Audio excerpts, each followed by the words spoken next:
Hey guys, Phyrexian Grace here, back with another Dead by Daylight discussion video. Today, I wanted to take a moment to share something that's been on my mind recently about the state of the game, and that is how Chaos Shuffle might be my favorite event mode, and how I think it is exactly what this game needs at the moment. Without further ado, let's get right into it. To start, let me clarify. I do not think that random loadouts are the answer to fixing Dead by Daylight's balancing in the current sandbox. What I mean by saying that Chaos Shuffle is exactly what we need right now is that Chaos Shuffle is a perfect sandbox for showcasing the balancing shortcomings of the current meta. It perfectly encapsulates the problems that are currently present and are being covered up by meta perks, add ons, items, etc.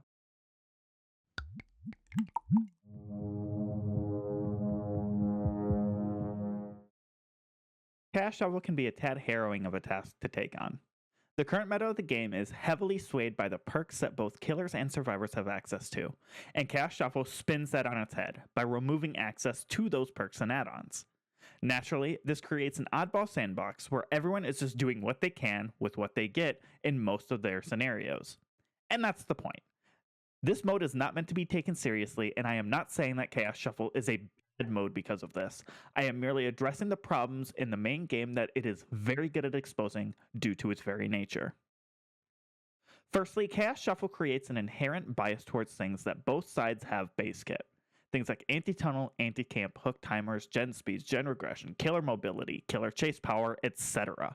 Everything in the game that is not dictated by a perk or add-on is more heavily scrutinized as it has a lot more weight. A killer like Trapper, who has a very hard time getting around the map, is going to be more inherently affected by the randomness of the mode than a killer like Demogorgon, who has their portals to move around. This exposes the first large issue in Dead by Daylight, the mismatched balance level when it comes to killer strength. The ability to patrol the map and control gens, hooks, etc. is without a doubt crucial to the killer experience. The ability to end chases efficiently and consistently is equally important, and it's not hard to see that there is just too much discrepancy between the lower, middle, and higher tier killers. Of course, that begs the question, how do we fix this? Do we give killers a better base kit, mobility, chase, or other tool to help them accomplish their goal easier? No, this would create the potential for boring gameplay on both sides. Buffing a killer's chase or mobility simply turns the game into more of an autopilot simulator, which is the one thing we are trying to avoid. Which begs the question, why are survivors being given so much base kit? Survivors have access to a plethora of base kit effects to help them complete their goal.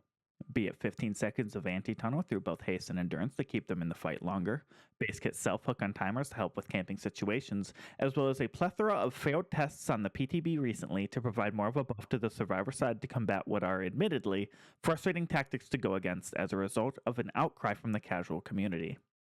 The problem that is arising is not that the survivors have these effects. These effects allow for the solo queue experience, which is a large majority of the survivor player base's experience, to be less frustrating due to a lack of communication. The issue, however, is that the things being added to base kit are disproportionately putting weight on the scale of balance, and killers are simply not receiving enough to compensate. This is leading to a vicious cycle. Killers face survivors who aren't solo queue players but are still benefiting from these base kit changes. They have a miserable match where it feels like nothing they do matters. The next match, they go all out, pulling out every stop because, let's face it, no one likes losing 2 matches in a row. Unfortunately, in this match, that killer is against 4 people who have never met each other in their lives and have a collective hour count of 2,000 hours. They get completely steamrolled by the killer using every method in their repertoire to win as a result of their last match. The survivors rightly feel bad, and as less experienced players, have no way to combat this. This touches on another aspect that LTMs are in general great at displaying, which I will get to in a moment. But what is the solution for this problem? Do we reduce the survivor base kit to even the scales, or provide more base kit for the killer side? Personally, as stated before, the survivor base kit is not inherently a problem.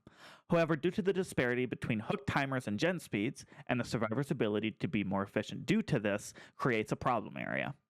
My proposed changes are thus: decrease hook timers back down to 60 seconds, as well as giving killers a base kit increase to their pick speed, hook speed, and a small increase to their movement speed while they are carrying a survivor. This fixes a long-standing issue for the survivor player base, which has been the rampant increase in slugging during matches.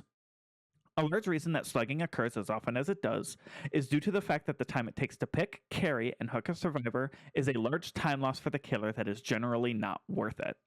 While they are doing this, the other three survivors have absolutely zero pressure of engaging with the killer, leaving them free to advance their game state, as well as the 70 seconds of a buffer before they have to deal with the person who is currently hooked. This very often forces the killer to have to take more extreme measures to swing tempo back into their favor. These changes would lessen the pressure put on the killer when hooking, and while someone is hooked, without inherently warping the tempo shift involved. It would simply make the decision less black and white, allowing for more potential decision making on the killer's part. Back to the point I made earlier about matchmaking. I bring up a Survivor solo queue team with a collective hour count of 2,000 to make a point. While in event modes, there is supposedly, according to community sentiments, no matchmaking involved. As this is a rumor and not officially confirmed by behavior as far as I am aware, we do need to take that with a grain of salt. However, it does open discussion about this topic. This game's matchmaking has had an inherent issue ever since the changing of the rank system. For those of you who aren't aware, prior to patch 5.2.0, the grading system did not exist. Instead, it used a system for ranks which used a similar concept to the grades currently, with some key differences, the two largest being the ability to depip, and that the system paired you with other survivors or killers that were on the same crest color as you. So only Eerie players matched with other Eerie players, golds with golds, and so on and so forth. This system, while it did have its flaws, was much better at determining a fair state of balance within a match due to there being a stricter guideline on the matchmaking system. Currently, the matchmaking works on a bit of a bell curve. The minority of very inexperienced players are the first low end, the casual or middle tier audience are the highest peak, and the dedicated player base is on the other low end. Unfortunately, due to the low population size, restricting people to their section caused massive delays in matchmaking, causing people to have to wait upwards of 30 minutes or longer just to get a single match. As a result, behavior has a very loose definition of skill-based matchmaking. Imagine there is a line drawn through the bell curve, and everyone on one side of the line is able to match each other. Now, where is that line, you may ask? Unfortunately, it is fairly early into the curve, causing there to be a massive potential disparity in most lobbies. So what is the fix for this? To be honest, I don't know.